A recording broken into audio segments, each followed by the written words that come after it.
in some of these farms, we're not even, using the physical vortexing of water. We're using our harmonizer, which is basically resonance. And, with both of those, with both vortexing and harmonizing, we're noticing, less herd anxiety, calmer animals, faster weight gain in livestock, decreased mortality rates. The benefits that they've noticed have been incredible, and it equates out to them like for increased profits in addition to, all the positive effects it's having on the animals.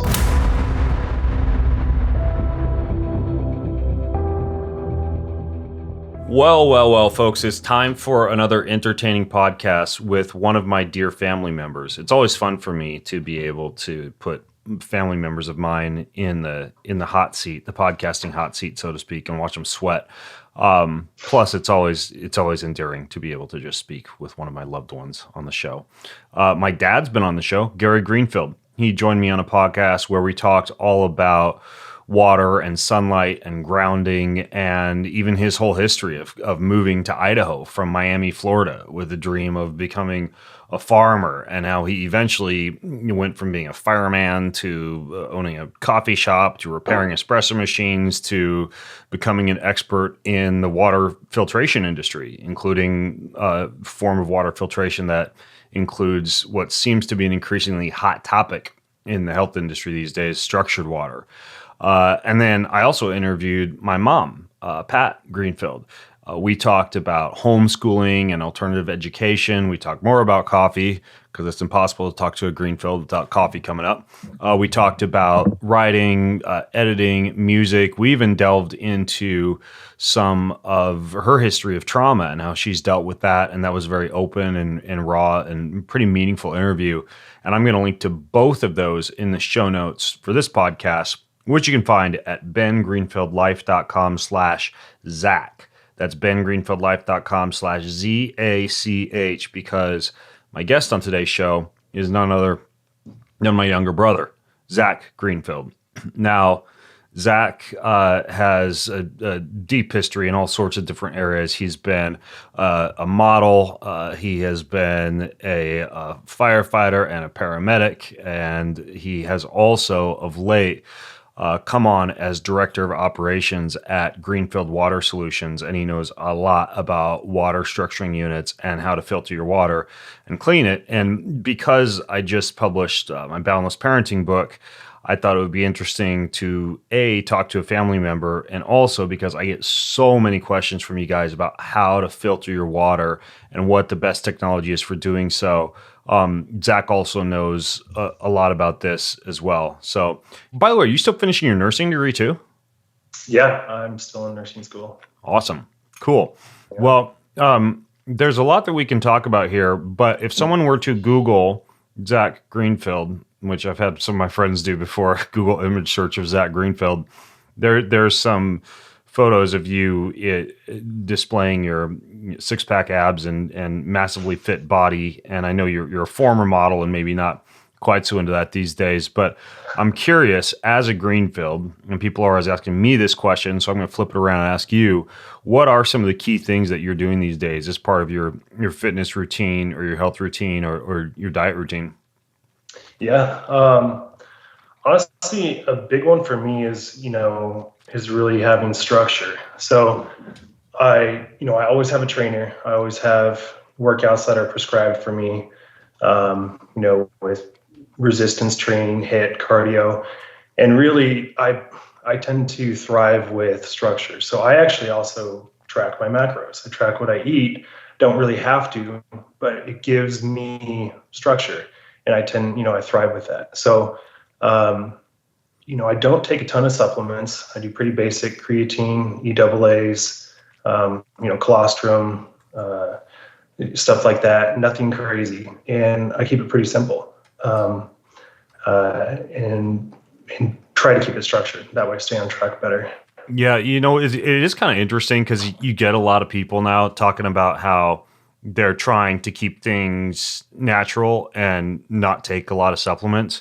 And then I recently came across this guy. He apparently holds like the world record in age reversal as far as achieving perfect fitness biomarkers and epigenetic age reversal and slowed pace of aging and all this crazy stuff. His name is Brian Johnson. And I think I'm actually going to interview him on my podcast or figure out a way to chat with him at some point. But if you actually go to his website, I think it's blueprint.brianjohnson.co. He has a whole list of all the supplements that he takes.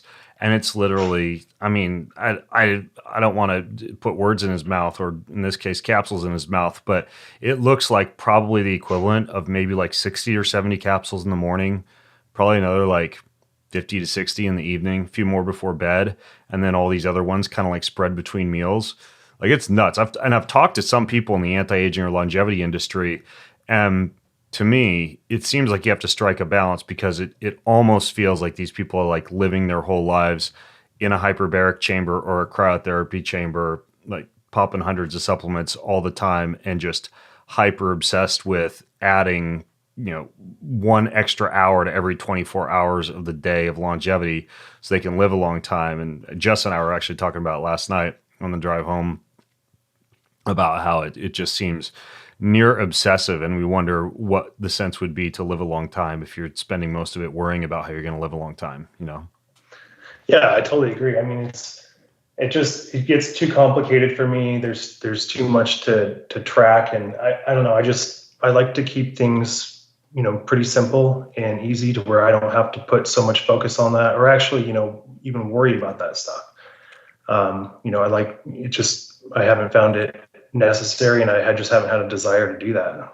A lot of people ask me about how we ate growing up, and my general impression, because they're like, oh, your mom and dad's super into health, where they like, the hippies and patchouli oil and shopping at whatever the early equivalent in Lewiston, Idaho of Whole Foods would have been.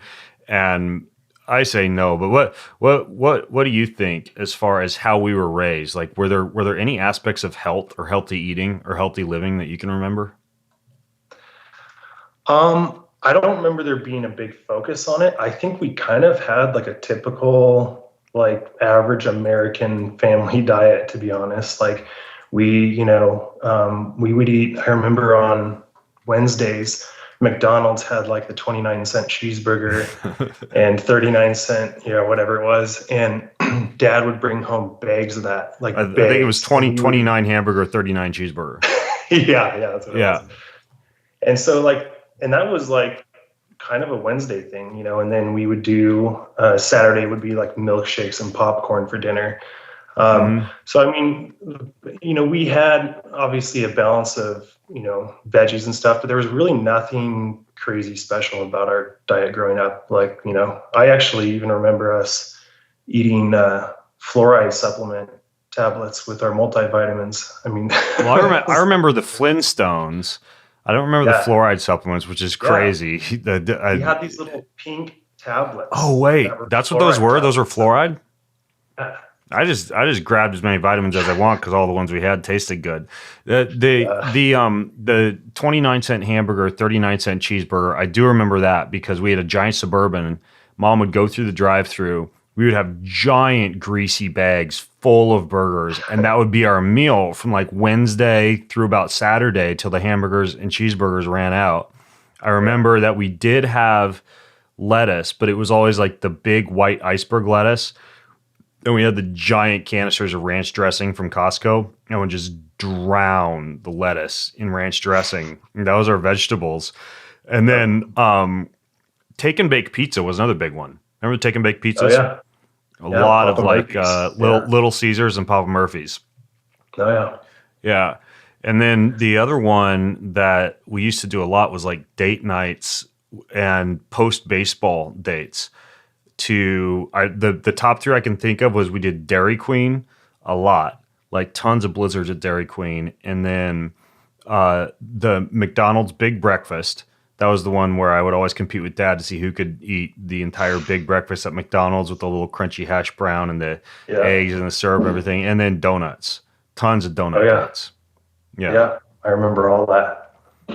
At what point did you kind of like start to learn a little bit more about healthy nutrition or about shifting your diet?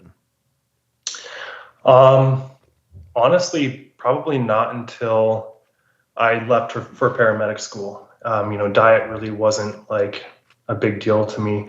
And when I got to medic school, I was super skinny at that age. I was 19 years old, and I went to medic school I went to a contract school through the Air Force through the pararescue program.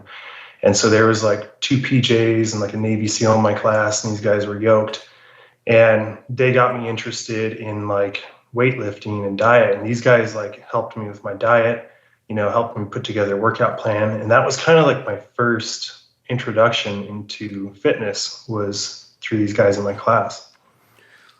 What are you using right now to track your macros? I use MyFitnessPal. Oh, yeah. That's a good one. I know a lot of people use the other two I hear really good things about right now are Chronometer and Macro Factor. The one I've used in the past is Chronometer, because it'll give you, when you type in your food data, it gives you a breakdown of a lot of like microminerals, micronutrients, individualized fatty acids. Like if you actually do want to track, which since I hung up the hat with bodybuilding, I don't do as much anymore. Like I think Chronometer is really good. And I haven't messed around that much with Macro Factor, but it's supposed to be pretty decent also. Yeah, I'll have to check it out. And I mean, again, for me, it's like I don't even get down that nitty gritty. Like yeah. I'm really just tracking. Like I pay attention to the types of fats that I eat, but I really just track the 3 main protein, carbs, fat, and then on my own, obviously, like I dial things into where I'm eating, pretty healthy food. It's not just like I'm getting fats from any fat. Like I'm selective about, what I'm actually eating, but I generally only track the three major components. Yeah. Yeah, that makes sense. Did you ever run into, especially in the modeling industry, a lot of issues with what you hear about, eating disorder and what's the one from Zoolander? Bulimia, the ability to read minds? Yeah. My modeling experience was a little different because being like a bigger person, like I didn't do like high fashion or anything like that. I really did like a lot of athletic stuff, more athletic oriented stuff, like maybe Nike or, Adidas and stuff like that. And that's a totally different vibe, totally different niche. Like you don't see a lot of the same stuff. Like it was actually a really good experience for me. It was a lot of really solid people, really fitness oriented people. There were a couple times when, I did see, the whole bulimia thing, mm-hmm. but it wasn't really common. Like my experience was actually pretty good, probably different than like a typical fashion modeling experience. Yeah. Yeah. I briefly, when I was bodybuilding, we got to the point where you had to make weight. And I think I was middle heavyweight. It was when I was competing middle heavyweight, and I came in the morning and I was like a pound heavy. And I remember like sticking my finger down my throat in the bathroom, like spitting, throwing up, feeling all the acid coming up the throat and thinking, oh my gosh, like how could someone do this for years? Like, and you hear about things like esophageal cancer and acidic damage, and I realized that it's a pretty major issue. But yeah, like it's so rampant in that world. I think in the bodybuilding and in the fitness modeling world too. It's pretty crazy. Yeah, no, that's nuts. I mean, it's not. I was fortunately didn't really get around any of that. Yeah. I would say it was a good experience overall, but yeah, it's crazy. It happens. So growing up, we obviously did not have what I think a lot of people think we had, which was, some uber healthy upbringing with a focus on diet and fitness, et cetera. But one unique aspect of our upbringing was we were homeschooled. And, I don't know what your thoughts are about being homeschooled, and if you felt the same way I did, as though it was a little bit weird, it was a little bit awkward, but how did you navigate socially through being homeschooled and then kind of getting out into what a lot of people would call the real world, college, et cetera, after homeschooling? Well, I think we were, kind of, in the space we were in, you don't know what you don't know, right? Like I didn't have the experience of being able to compare to what public school would be like, or even private school. I think we were fortunate to have been well socialized as homeschoolers, probably more than most, because we were in the homeschool group, the Port Cities Home Educators, or whatever it was. That's right. Port Cities Home Educators. Was it like a co-op kind of? Yeah. And there was a lot of your like what you would consider like a typical homeschooler, like kind of antisocial, like Mm-hmm. nerdy or dorky, which was at that, the time we were homeschooled, that was kind of like the view of homeschoolers. Now I think it's Mm-hmm. obviously changed because so many more people are homeschooling, especially after COVID, stuff like that. But during that time, it was like, the nerds and the dorks and the Yeah. antisocial kids. Yeah. Suspenders, Yeah. spectacles, pants pulled up to the belly button, black Right. sneakers that were handed down to you from your 18 siblings that came before you. Yeah. Oh yeah. Yeah. Yeah. And I think like our experience was like different, looking back, in hindsight. But I don't, you were involved in sports a lot more heavily, like duly enrolled in sports through public school than I was. And so my experience was probably a little bit different in that there were times when I was like, I kind of was aware of, the difference, especially even going to like public school games or playing basketball against public schools, like just a different mentality and a different vibe. And you did, I would feel a little bit like an outsider, like I wasn't, part of like what normal kids go through. But I Mm-hmm. don't think it really never really bothered me that much. Like I was aware of it, but I mean, being kind of more of like a free spirit, like happy go lucky, like I loved the experience because I could get done with school at noon, have a Yeah. good education, then I could pursue all my hobbies and go outside and hike and swim in the pool, whatever, and it was, I mean, I had no complaints there. Why would I want to give that up to go sit down in a classroom for 8 hours? Yeah. That was the same with me. Like the coolest part was you could get up, you could just burn through all of your studies, even though we were very curricular based. Like with River and Taryn, we unschooled and we don't use a lot of books. It's just a lot of life based experiences that form the crux of their education. But for you and me and Isaac and Rosie, well, not Rosie had a little bit different education, but like Natalie growing up, it was a lot of books like the ABECA curriculum and the Bob Jones curriculum. And we would just basically wake up and we'd have the stack of books. We'd know what the lessons were for that day. We'd burn through them. And like you said, we'd be done at like 11 a.m., noon. And then the rest of the day was just like hiking, playing in the pool, hanging out with our friends.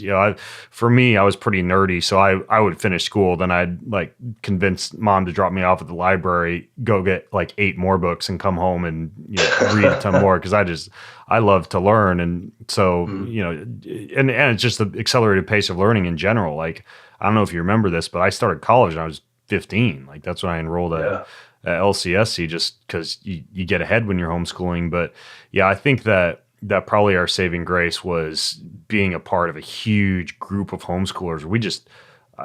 We pretty much always had people over at our house, didn't we? Oh man, like all the time. I remember we did, another thing we used to do was the ITBS testing, which was like Idaho State required Oh yeah. homeschoolers to do this testing, where it was like to make sure you were on par. Mm-hmm. We were mostly, ahead of the curve just because we had pretty focused education. But I remember that being also one of those things where it was like, well, I know we're not behind or anything like that. So, from a scholastic sense, like, there was confidence there that we were doing just fine. But yeah. Yeah, I remember taking those standardized tests every year because we had to. It's the same thing in Washington with River and Taryn. Like we actually have, I think it's 12 core subjects in Washington: science, chemistry, math, reading, writing, social sciences, et cetera. They have to demonstrate core proficiency in via journaling and keeping track of their daily activities. But we actually don't have to take a yearly standardized test as long as we keep journals of everything that they've done, and those are available to be audited or whatever. Like we don't really have to worry, besides the fact that we have to bear in mind if they do want to go to college, we need to ensure that they're not behind on certain subjects so that if they do need to take a college entrance exam, they've never seen algebra or calculus or something along those lines. But it's not that difficult. And you're right. Like the percentage of people homeschooling now has just absolutely exploded. I don't know what it was before COVID, but I heard I think it was something like between 1% and 3%. And last I heard it was above 10% after COVID. So it's obviously becoming a lot more common. The other thing that was interesting, I think for us was the whole idea of like having a dad who was a serial entrepreneur and a grandfather who is a pretty successful businessman and entrepreneur. How, I want to talk about Greenfield Water here in a little bit and what you do and about, water filtration technology and all the questions that we get about water, because half the time just passing people on to you. So I thought it'd be cool to actually do a podcast and answer some of these questions. But just from an entrepreneurial or business standpoint in general, do you feel like we grew up? I always wonder this. I want to ask you, like, we grew up with this entrepreneurial bug and almost this idea that you don't work for people, you start your own business? Yeah. No, I think like, even though it wasn't entrepreneurialism, probably, at least for me, wasn't in my sights growing up. I think just as a kid in your formative years, when you're around that stuff, like the whole concept of that is pretty natural, like especially seeing dad, go from like he did the custom jet boat welding, company. I forgot about the jet boat company. Yeah. And then, for me, the ones I remember the most were we had the private rural fire service for people that, paid monthly for fire protection, or the ambulance company. And so kind of like, following him around and being in these places, like physically present in these places, growing up, you just, the whole idea of it kind of became like, well, he can just do this. He can just go into these, different arenas and start something. And so the whole, maybe that obstacle some people have of like, well, I don't know if I can do it, really maybe didn't exist as much with us because we saw it all the time. Like we were around it all the time, and we saw him go through with this stuff and make it work. So I think naturally, just that energy, being around that, was probably really helpful in, us making decisions to go and do the same thing. Yeah, I think my perspective on it was I saw dad, once he decided to go from firefighting into starting an ambulance company and then a communications company. And then remember he bought a bagel franchise for a while, started running coffee shops, had the rural fire department. What else did he do? He had, what was the thing you just mentioned that I had forgotten about? The jet boat. Yeah, the jet boat company, where I was a janitor down at the jet boat warehouse. I was one of my that and making coffees and doing medical insurance billing were three of my first jobs. I remember I would actually take the Mavis Beacon typing tutor software and just crush that every day because I wanted to beat Gina, the medical billing secretary, at how fast we could do medical insurance claims. So I think starting when I was 13 until I was 15, I would get up at 4 a.m. and just jam through as many insurance claims as I could for like 2 hours. And it was, they paid me almost nothing. It was like 10 cents a claim that I finished, but it was like a competition to myself to see if I could finish more claims than Gina did during the workday. So I actually learned a ton about like medical terminology and, and the language from doing that. And, back to the entrepreneurial thing though, I haven't talked about this much on the podcast before, but Grandpa Bill on Dad's side, he was a really successful entrepreneur. I mean, first in cookware and then next in the Antiphone dictaphone answering machines. Like he was buddies with Zig Ziglar and all those old school like motivational speaking sales guys.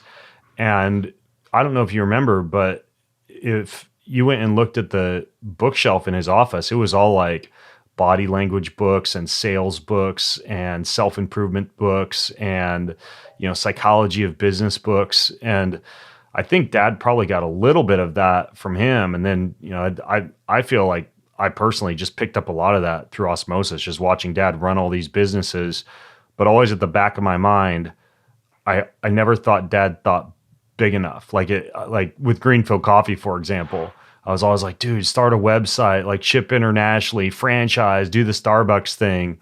And so I always wished that he would go big with the business. And now it seems like Greenfield Water is actually, it's taking that direction. Like it's actually branded and it's popular. It's becoming it's kind of like nationwide or even worldwide phenomenon. But it is interesting to grow up with a dad who's just constantly shifting from job to job, career to career, business to business like that. I feel like a little bit of that rubbed off on me and maybe you too. Yeah. I mean, I think the thing is with Dad is he went into these different businesses, but it wasn't really. I think it was less of like, oh, I can strike it big, doing this. But for him, it was more like a passion-driven thing, and I think that's probably why a lot of them weren't like trying to scale up and get big, because it was really kind of like a passion. Yeah. And he was kind of focused on the passion, trying to do the best job he possibly could at that, at that one thing. That's a good point. It's more like art. Like, I don't know if you read Rick Rubin's new book, The Creative Act, but when he talks about artists, he talks about how you do it for you do it for the art, you do it for the expression. You don't do it for the money or the fame or the popularity or the number of customers. I never really thought about it from the perspective that you just outlined. Like, Dad did always pride himself in like, this is going to be the most amazing cup of coffee, even if only 3 people drink this. It's just like the best cup of coffee ever. Or when you go and visit him at his water filtration facility down there in Viola now, if you get a tour of the facility, like, he's super proud all the way down to the back room where there's like the drops of water from Jacob's well surrounded by, icons of the holy desert fathers. And, and each filter that goes out is blessed with this water. Like, it is kind of this thing where it's this unique blend of him taking a great deal of pride in the actual art and uniqueness of the substance, and not necessarily the popularity of it, Yeah, totally. And I think that's something that I really noticed when I came into Greenfield Water, especially, being like the one business of his that I'm obviously now very involved in. It's been very, very evident that that's the case. Like, it all comes from like a desire to provide something, because of a passion he has and because of a realization he has. And I think that's really important. I think it's incredibly important, especially for offering something that's like really works and is really quality versus just trying to sling things off the shelf. Yeah. Yeah. And that's probably like the longest introduction ever into water. But I thought it'd be interesting just for people to hear a little bit about our background and, and how this whole Greenfield Water thing came to be. And correct me if I'm wrong, by the way, just a little bit back to the beginnings of Greenfield Water. Like, from my understanding, when Dad was repairing espresso machines, he might have a little bit different way of telling this story, and maybe you too, but he found that, and being a gourmet coffee roaster, he found that the 2 major things that affected the quality of the coffee and the cupping experience was the quality of the bean, the sourcing of the bean and the roasting process, but then also the water that was being used in the espresso machine or in the making of the cup of coffee. And that's how he originally got interested in the science of water. Does that sound about right? Yeah. No, exactly. I mean, water is something that's, I think, a lot of times overlooked too in like restaurant industry and stuff like that, is really the quality of the water and how much it actually affects the taste of the coffee. It's huge. Yeah. Yeah. So let's talk about Greenfield Water. So how do you describe Greenfield Water to people? Like as far as what Greenfield Water Solutions does? Well, really, I mean, we offer high-end water filtration, but I think the more foundational aspect of it is the structuring and energizing that we, the component that we add to all of our systems.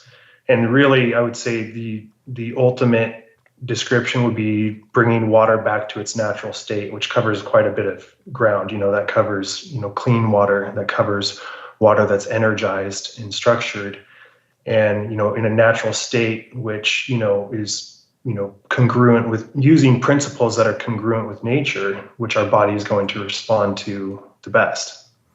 So is structured water, is that basically what the water filter is producing? Like when it goes through the filter and comes out the other end, is the main differentiating characteristic the fact that the water is, some people call it magnetized, some people call it hexagonal water, but basically water with the structure that's been altered to form a cluster, like a crystalline structure, like a hexagonal structure that you normally wouldn't get if it was sitting in cisterns or in municipal water supplies. It's basically water closer to what water would be from a molecular standpoint if it were like tumbling over rocks in an underground spring or something like that.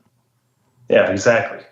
Like, and then adding the component of, filtering to that. But ultimately, I think the most foundational key difference in providing a water filter that gives you clean water, that's great, but then making it really health beneficial and actually like increasing your life force energy and, helping with recovery and hydration. Like that's really the key thing. I mean, you're getting most of the benefits of water are going to come from putting it in that state versus just running it through a filter and making it clean. Yeah, and it's different than H2O, like structured water. And Gerald Pollack is probably the most well-known guy at University of Washington who has done a lot of research on what's called fourth phase water or easy water. This idea, and Dr. Thomas Cowan talks about this a lot too, how if you look at water, for example, in a fruit or in like a chia seed pudding or in structured water, or probably most relevant to health, in the actual water that's in the cells in the human body, the chemical formula is closer to H3O2. Like it's 3 hydrogen molecules combined with 2 oxygen molecules. It's thicker, it's denser, it's more viscous than normal water, and it's more of like a gel-like substance. And from a cellular standpoint, that's what allows for the transfer of electrolytes in and out of cells. Like there's this old school idea. I think it was Gilbert Ling was the original researcher who proposed that possibly this sodium potassium pump that we all learn about in biology is not necessarily the main way that charges move in and out of a cell, and that the main way that charges are distributed is via the movement of charges through this gel-like structure of water. And those molecules of structured water, because they're thicker and denser and more viscous, are supposed to have a higher, what's called like a vibrational charge. And so you're actually able to stay hydrated better, and you're able to allow for electron transfer in and out of cells a little bit more readily when the water is in that hexagonal pattern. And then Gerald Pollack, what he found was at University of Washington, like if he'd shine photons of light, like sunlight, for example, at water in a test tube, that the water that was structured kind of moved up the test tube against gravity in the same way that it would, say, like in the vasculature of a plant. And so the water has less resistance to traveling through vessels. And there's this guy, Stephen Hussey, wrote a book called Understanding the Heart, and he talks about how the heart is a toroidal shape. I think he describes it as like a tetrahedron shape inside the chest, where when the heart beats or pumps or contracts, there's no way from a physics standpoint that the strength of that pumping action would be strong enough to move all the blood in your body through all the little capillaries that would distribute blood throughout the entire body, all the way out to each fingertip or the end of each toe and throughout each organ. And therefore, what the heart is doing is when it's pumping, it's creating like a vortex. It's almost like a swirling action that swirls the blood, that structures the fluid, and that allows for it to move against resistance more readily because it's pulled by a charge. I think it's a positive charge on the interior of the vessel and a negative charge in the water that's allowing water to move in the same way that water would move against gravity up through a plant. That's the way that it's moving through your body. And so if you're getting things like sunlight exposure, drinking structured water, getting adequate intake of electrolytes and minerals and things like magnesium, you're actually able to have better cardiovascular performance and ultimately better oxygenation of tissue. And poor oxygenation of tissue is what's related to most chronic diseases. And so if you're able to somehow structure the water in your body, to drink structured water, to get adequate access to photons of light, you almost create this perfect scenario for hydration and oxygenation. Yeah, exactly. And I think that's, it's been incredibly helpful to have people like Dr. Gerald Pollack kind of put a scientific, mark on something that was really kind of considered woo-woo for quite a long time. So I think it's important to have that. It's been incredible to have people like him kind of have described the functionality on a scientific level. And I think in addition to that, there's also the energetic side of things other than the physical vortexing. There's so much evidence that shows that water actually collects, stores, and transmits information like a computer almost, like, that receives, stores, and transmits information. And so, like Masaru Emoto, who was a water researcher, like with human consciousness, which is, essentially EMF energy, he was able to see that, water subjected to different energetic stimuli, it would have an effect on the water when the water was frozen. And so he would study the crystalline structure of water in that state. And so they kind of brought like this, it brings like this important energetic side to the physical vortexing of water too, which is, I think really important to, add to the effects of structured water. And it's important to understand that stuff too, I think. Yeah, it's interesting. Like Masaru Emoto catches a lot of flack because I think some of his research wasn't as well done as a guy like Gerald Pollack when it comes to the actual molecular composition of the water. But his idea was, well, water that gets exposed to certain energies, especially water if it's in this hexagonal structure, is able to hold or store that information, which is it's the theory behind things like homeopathy or dissolving things in very, very small amounts in water, and the water carries the information or the frequency or the energy of that thing that it's been exposed to. And so when you drink the water, you get a lot of those effects. Like there's one device, it's called an infopathy device. I've experimented with it a little bit. It'll like blast the water with the frequency or the energy of, let's say, something you'd want to have before a meal to stabilize blood glucose, like berberine. And rather than taking a berberine capsule, you could actually drink the water that's been exposed to the frequency or the energy of berberine and get a similar effect. And I realize like a lot of people are raising their eyebrows at that and wondering, how legit that is. But I think that the bigger picture, whether or not you believe water could be the same as taking a supplement, is that if water is somehow structured, it can allow for better carrying of minerals through the body and may possibly allow for better hydration.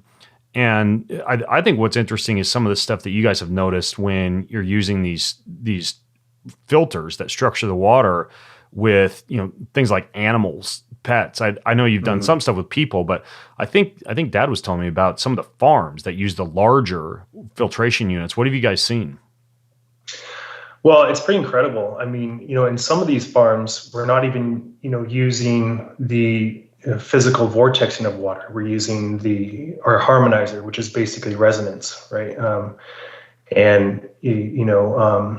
Subtle positive electromagnetic frequencies that are imparted, like, completely comprised of, ingredients that are in congruency with nature. And, with both of those, with both vortexing and harmonizing, we're noticing, less herd anxiety, calmer animals, faster weight gain in livestock. And a lot of these farms are conventional too. They're not necessarily like, totally organic farms, but decreased mortality rates. And then, a big one is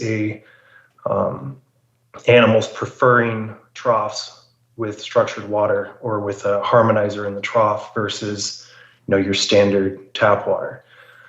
So these are a lot of these are anecdotal from, ranchers and farmers that, are using these devices, but, the benefits that they've noticed have been incredible, and it equates out to them like for increased profits in addition to, all the positive effects it's having on the animals. Yeah. And despite the science, in my opinion, again, being weak, this idea that you can order water kind of like a crystal, right? And that forms that exclusion zone that allows it to move through vasculature more readily and may also enhance the filtration process if you do create this unique molecular structure in water. I think that's interesting, even though there's not a ton of great science behind it. But I think what's more compelling is what actually happens to people and what they report when they drink this water and when they bathe in it and shower in it and how it tastes. So as far as the actual filters themselves, what's going on? Like how is the structuring process actually taking place? So basically, I mean, we manufacture the Vortexer energizers, but we don't manufacture filters. So we go out and we find, the best companies we can, either in Germany or America, or Italy or wherever that, provide the best filtration we can find. And so we marry the Vortexer energizer to that. So like on a typical undersink system, we have 3 stages of filtration. And then as it goes up, before it goes up to your sink or your spigot, it's going through a Vortexer energizer. So it's kind of like to polish the water off. Our final step is structuring and energizing the water before it goes into your glass. And it's the same thing with our whole home systems too. Like these components are on, everything, every filter that we sell has that attached to it. So the actual filters themselves, you're importing those from what? Where exactly are you importing them from? I mean, like where are you finding the filtration technology? So in kind of searching for like the best filtration, we had to bring on people that were actually, very well educated in water filtration, that had been in the industry for a long time. And then through them, we found suppliers that, comparing different types of carbon, comparing the surface areas of the carbon, the carbon's charge, its effectiveness. And most of our medias come out of Germany through a company called Watchwater. And this company is kind of on the spearhead of water filtration and figuring out how to have optimal filtration without the side effects of like RO and distillation, like without water waste and without removing all the minerals. And that's the company that we've been really working with a lot, just because of how forward focused they are and how focused they are and not kind of staying stagnant and in old archaic filtration techniques, but actually, as water's getting worse, being able to move with that and provide the best filtration possible. And, we're constantly looking for the silver bullet. You're never going to find the silver bullet, but the goal is to get as close as possible. And that's why we work with companies that are constantly moving in that direction. You've seen my water filtration system. I have a well. So first it's going through a manganese filter and a bacterial iron filter, but then it passes through one of these whole house structured water filters that you guys make. Is it like a carbon block? Is it reverse osmosis, or what's the actual filter? So we have different filters for different functions. So we do have, catalytic carbon block. We have arsenic specific filters. We're working on a technology right now that is that we're beta testing with some customers that actually filters. There's no filtration is perfect. Like you take RO, for instance, you're not going to get everything out with RO. There's nothing that can get everything out of the water. You can get close, okay, but you have drawbacks to each of those. So we're working with a technology now where we're able to achieve, distillation level filtration and even better without the water waste and without any of the other, drawbacks of distillation and RO, like, having a holding tank and, wasting a ton of water and having, concentrated contaminants and membranes. Our goal is to be able to get the water to where you just turn on your spigot and the water's coming out at the same pressure as the house without having a drain, without having a holding tank or anything else. And so we're testing a technology now. I mean, any filter you use is going to be affected by water dynamics because no water is going to be like lab water, right? Water is so dynamic and complex everywhere you go. And so the challenge is to be able to provide a filter that filters to the customer's expectation without, having a lot of the drawbacks and being able to work with different water dynamics and still have a really good outcome. So is the first thing that somebody should do, and I do want to talk about what people could do if they can't do a whole house, because obviously the gold standard would be filter and structure all the water you're going to be drinking, bathing in, feeding to your pets, washing your dishes in, etc. But and I do want to talk about some options for people who may not be able to install a whole house system, like if they're renting or they're in a condo or apartment or something like that. But if someone wants to install one of these filtration systems and there's a whole bunch of different options in terms of the filtration mediums, is the first thing that somebody should do to actually test their water? It depends. Like if you're on city water, the contaminants, the amount of chlorine, the amount of fluoride, it's all going to fluctuate. Like today, it might be different than next week because they might add fluoride or they might add chlorine. The contaminant profile is also going to change. So on city water, if you do a water test, it's not really required because that's just going to take a snapshot of where the water's at right now. The only advantage would be like you might pick up if they have old galvanized pipes, you might see that, oh, they've got lead in their water. That would be the only advantage to maybe see how your plumbing is. But overall, like for city water, we just need like a local water report. City water treatment facilities are transparent about, for the most part, they're really transparent about the levels and ranges of everything in the water. So we can look at that and set someone up pretty effectively with a system where they don't need a water test. Well water, of course, is a wild card. You always have to have a test with that because, Yeah, I know you guys have a whole list of different water test kits on your site, but I think what a lot of people don't realize, you can just type in the name of your town or city or whatever with the phrase water quality report, and you'll get a listing of what's actually in your water. And I think EWG, the Environmental Working Group, they have a whole like water database where you can also look up what's actually in your water. So if someone were to call you guys or email you and their location and that they're on municipal water, not necessarily well water, which they'd have to test, you can at least get a decent idea of what type of filtration technology they should use in their home. Yeah, absolutely. I mean, that gives us like a really good snapshot. Some of the things that are not on there are obviously pharmaceuticals, and maybe glyphosates. There's certain things that you're not going to find on a city water report that we just assume are in the water, right? You go to any city tap water area, you're probably going to have trace pharmaceuticals in the water like progestin, estrogen, ibuprofen, heart medications. Wow. So we always assume that's present in the water. So we always treat that regardless, broad spectrum filter. But it is good to know for certain things like arsenic, for instance, which is more challenging to remove and requires something more specific. It's really important for that. And all those major contaminants that we need to see are always listed on city water reports. What about fluoride? Yeah, fluoride is also listed on there too. Not all cities add fluoride. The majority of them do. Like for instance, Spokane, where we live, does not add fluoride to the water. And there's no naturally occurring fluoride either, which is a big plus, but that's pretty rare. The fluoride levels they always have a range of how much fluoride is in the water. Okay, got it. Yeah, I wasn't sure because I've heard that some of the test kits don't actually test for fluoride, and they'll test for a lot of like heavy metals, elements, compounds, inorganic chemicals, pathogenic bacteria, etc. But sometimes you have to do a separate fluoride test. So it can be kind of a process to actually test if you want to go above and beyond what your local water report is telling you or what the EWG water database is telling you.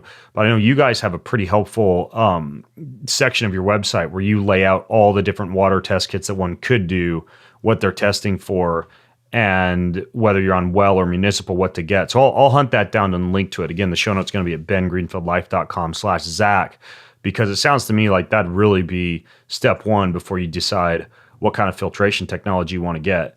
And then once you've got the test results, or what you want to get as far as a filter, you've used this term a few times, Zach. I think you said harmonizer. You say harmonizer or resonator? Yeah, a harmonizer. What is that? So the harmonizer is a small cartridge that's within the vortexer. So we have the vortexing, which is your physical toroidal vortexing of the water, to mimic how water moves in nature. Okay, so is that where the water's passing through all of the, I know a lot of companies use plastic beads. You guys use like glass beads to vortex? We use glass or quartz balls in a triangular formation that we have several of them lined up down the tube. So the water is able to, roll around each ball, collide, and do the continuous thing to really mimic how like water would move in a waterfall or down a stream, which sounds very simple, but it's actually a pretty powerful, effective technique to structuring water. Okay. And from there, we have water that if you consider that water stores information, there's a lot of negative information that's been imparted to the water between its journey from the water source to your sink. Whether chemicals or straight pipes, right angle turns, which tends to destructure water. So many different aspects. So the harmonizer in there is meant to sort of impart positive information to the water using subtle natural EMF, basically.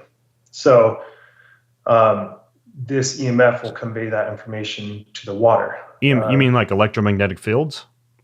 Like electromagnetic frequency. So it's basically, the frequency, like a manifestation of a waveform, conveys information like a digital signal, or like voice and music frequencies, for instance, like convey information wirelessly. It's the same concept, but it's within a cartridge in the Vortexer. And so as the water moves through there, it's going, past the Vortexer, which is imparting that information to the water, which is where we see a lot of, you can't quantify structured water like very easily. It takes a lot to do that, other than, seeing that in trials and the outcome of plant health and soil health and stuff. But what we can quantify are energetics. So if you were to run water through a Vortexer and pass the energizer and use gas discharge visualization or like electrophotonic videography, you're able to see a massive increase in energy emitted from, that drop of water.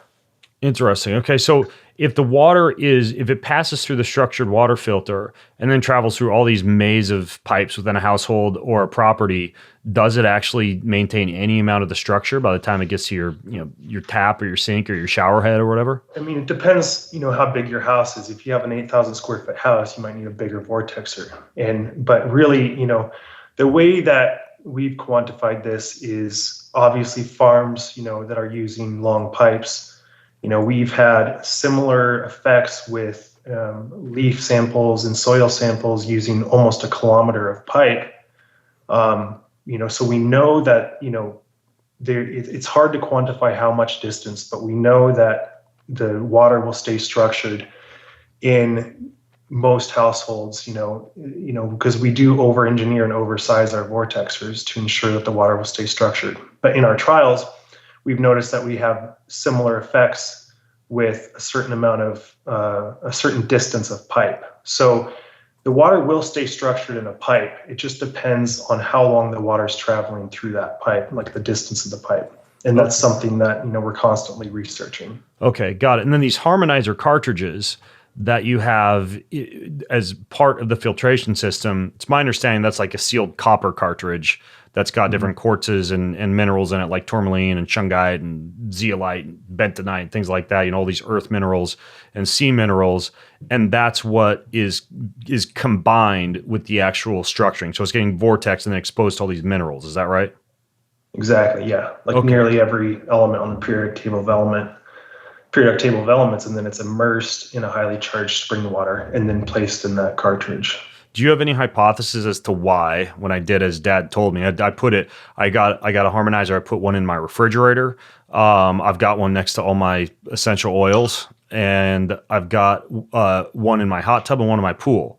And when I put one in the hot tub and in the pool, we had a significant decrease in the amount of chemicals that were required to keep the water clean. Like, we just have to use trace amounts of chemicals now because the water stays clean. And I know that, our water that we're using to fill the pool is structured and filtered, but when I put the harmonizer in, it's like it's somehow upgraded. Do you know what's going on with the harmonizer if you just put it in a refrigerator or, in a pool or a hot tub or something like that?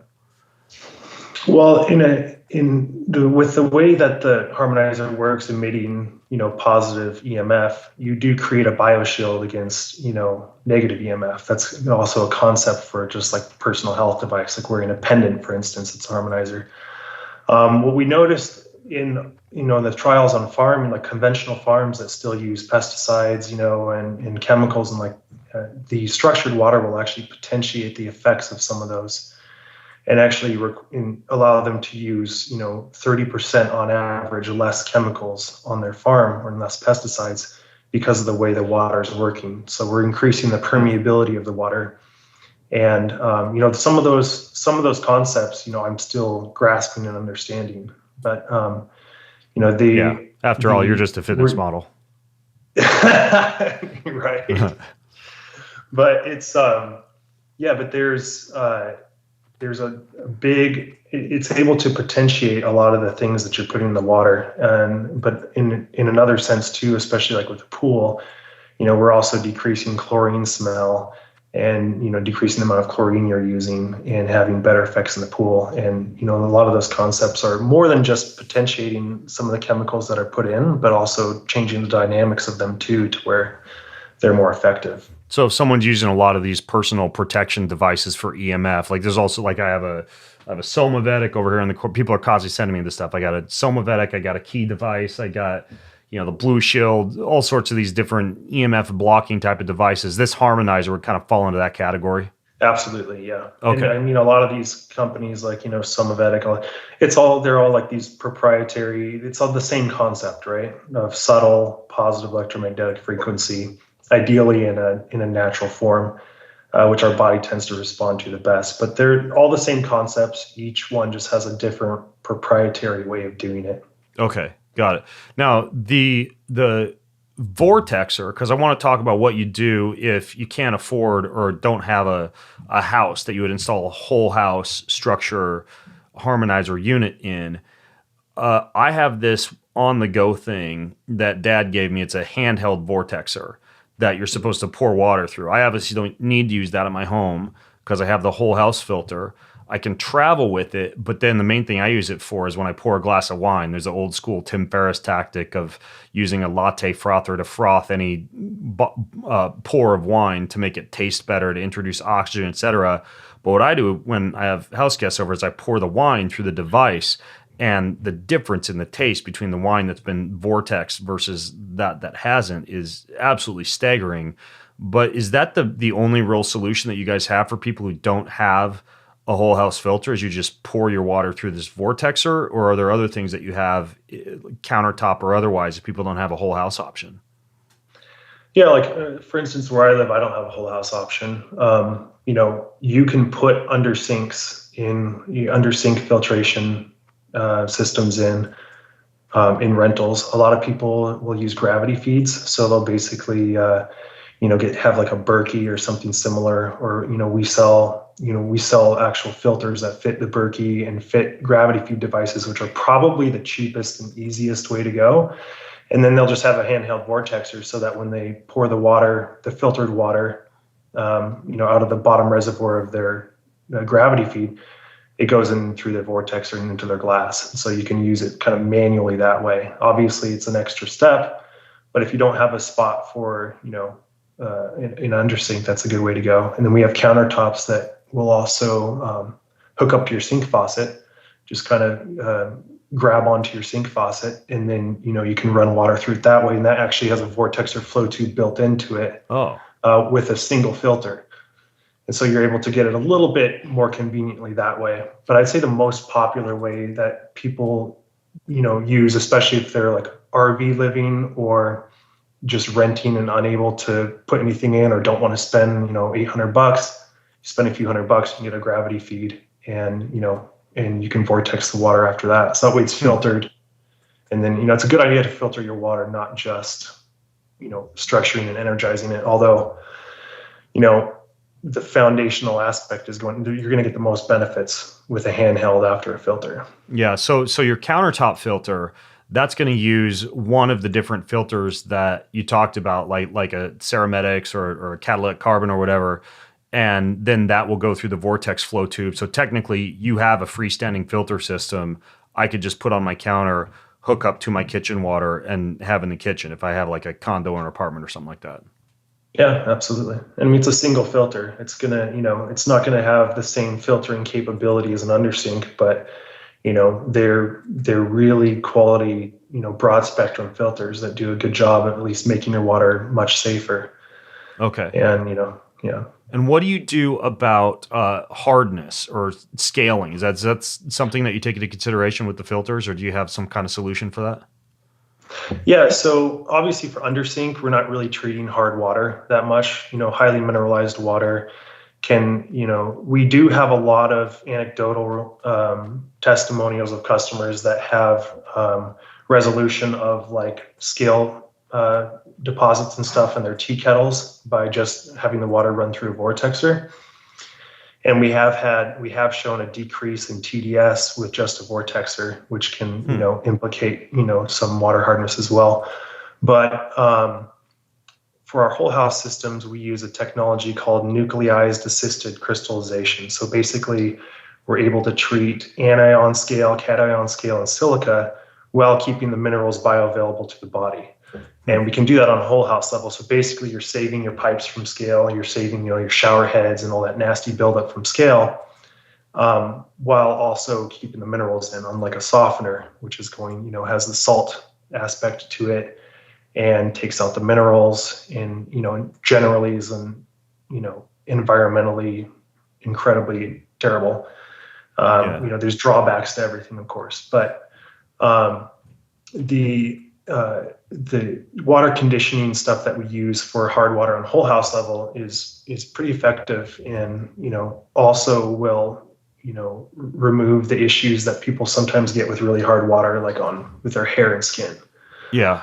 Now I know you also have some garden and pool specific options in addition to the whole house and the kitchen countertop options, and then also some of these EMF blocking type of devices. But it can be kind of staggering, kind of dizzying for people to know what it is they're supposed to get. I think you told me at one point, like, you spent a lot of time on the phone with people just walking folks through which system they're supposed to get. But let's say somebody's listening and they want to structure their water and then vortex their water and see what that feels like and tastes like, et cetera. Is the best thing to do to just call up or go to the website?